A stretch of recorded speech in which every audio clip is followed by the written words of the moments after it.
یہ آدمی نہیں جانتا کہ یہاں نیچے خالی جگہ ہے اور اس میں سانپ موجود ہے۔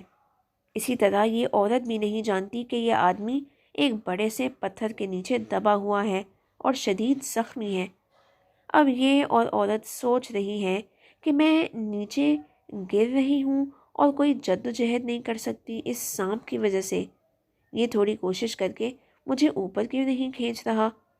اسی طرح یہ آدمی بھی یہی سوچ رہا ہے کہ میں اتنی تکلیف میں ہوں، اس کے باوجود جتنا ہو سک رہا ہے مجھ سے میں زور لگا رہا ہوں، یہ کیوں ذرا سا بھی کوشش نہیں کر رہی ہے اوپر آنے کی؟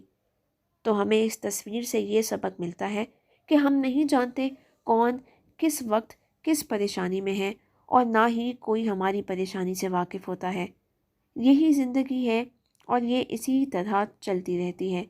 تو کیوں نہ ہم اپنے گھر والوں، دوستوں اور رشتہ داروں کو سمجھنے کی کوشش کریں اور ایک دوسرے کے لیے آسانیاں پیدا کریں، تاکہ زندگی مزید مشکل ہونے سے بچ جائے۔